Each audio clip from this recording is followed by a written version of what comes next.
Hello అండి. Welcome to vintage spices. వేసవికాలం ఎండలు మండిపోతున్నాయి కదండీ!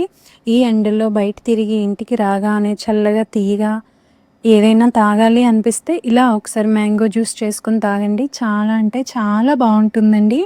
దీనికోసం అయితే ఎక్కువ టైం కూడా తీసుకోదండి. 5 మినిట్స్‌లో ఈజీగా చేసేసుకోవచ్చండి.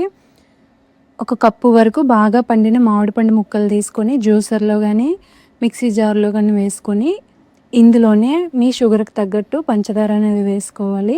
అలాగే ఒక 2, 3 ఐస్ క్యూబ్స్ వేసుకొని కాచి చల్లార్చిన పాలు వేసుకోవాలండి. పాలు కావాలి అనుకుంటే వేసుకోండి. లేదంటే లేదు. కంప్లీట్‌గా ఆప్షనల్. బట్ వేసుకుంటే చాలా బావుంటుందండి. వేసుకున్నాక వీటన్నిటిని మెత్తని జ్యూస్‌లా చేసేసుకోవాలండి. మిక్సీ పట్టేసుకోవాలి. చూడండి మనకి జ్యూస్ అనేది రెడీ అయిపోయింది కదా! ఇప్పుడు దీన్ని గ్లాస్‌లో వేసుకొని నానబెట్టుకున్న కొంచెం సబ్జా సీడ్స్ అలాగే ఒక 2, 3 ఐస్ క్యూబ్స్ వేసుకొని బాగా కలిపి టైం ఉంటే గనుక ఒక హాఫ్ అన్ అవర్ ఫ్రిడ్జ్‌లో పెట్టి తాగండి. చాలా బావుంటుంది. లేదు అనుకుంటే అప్పటికప్పుడే తాగేయొచ్చండి. ఒకసారి ట్రై చేయండి. ఎలా వచ్చిందనేది కామెంట్ సెక్షన్‌లో కామెంట్ చేయండి. అలాగే వీడియో నచ్చితే లైక్ చేయండి, షేర్ చేయండి. ఇలాంటి మరిన్ని సింపుల్ రెసిపీస్ కోసం మన ఛానల్‌ని సబ్స్క్రైబ్ చేయడం మర్చిపోకండి. Thank you.